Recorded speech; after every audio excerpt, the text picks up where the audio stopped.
ਵਧਾਉਣ ਤੋਂ ਪਹਿਲੇ ਹੀ ਵਧਾਉਂਦਾ ਨਹੀਂ ਆ ਗੱਲ ਆਪੇ ਹੀ ਵਧ ਗਈ ਹੈ। ਮਿੰਚਨਾਬਾਦ ਦੇ ਲੋਕਾਂ ਨੇ ਵਧਾ ਦਿੱਤੀ ਹੈ, ਇੱਥੇ ਦੇ ਆਗੂਆਂ ਨੇ ਵਧਾ ਦਿੱਤੀ ਹੈ और पूरे पंजाब से ये गल फैलेगी, घर घर चो, हर पिंड कस्बे चो, हर तहसील जिले चो इसी तरह लोग पंजाबी बोली के पढ़ाई के हक निकलणगे,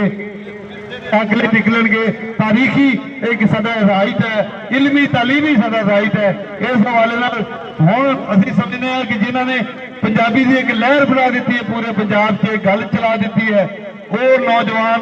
वो अज तो 10 साल पहले जिसले आए लाहौर तो हैरानी सी कि असीं लगे हाँ अरसे तो कोई गल बनती नहीं,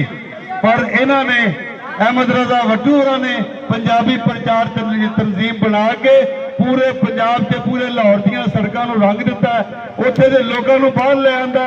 और असीं सारे हम हमार के उस तहरीक का हिस्सा बने। पहले भी सी तो इन्हों असीं मुबारकां भी देने कि इन्होंने इन्ना सोहना इकट्ठ किया है, सारे लोगों को, सारे सियासी आगुआं नूं, इलाके के लोगों को, वड्डियां नूं जोड़िया। इन्हां दी बड़ी मुहब्बत है और मैं चाहांगा कि हुण कुछ ये भी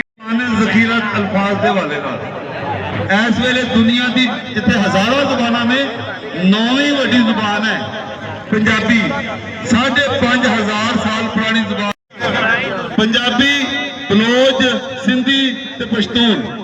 ये 5 कौमां ने, सदियां तो कौमां ने, इन्हां दी तारीख है, इन्हां दा विरसा है, इन्हां दा कल्चर है, इन्हां दी ज़ुबानां ने, इन्हां दा नाम पाकिस्तान रखिया। हुण तुसीं की कीता है कि इन्हां दी ज़ुबानां नूं कढ दित्ता है,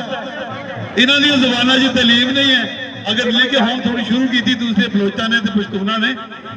तो वो जी ओपड़ दिल्ली लखनऊ की या यूपी सीपी की जी बोली है, जी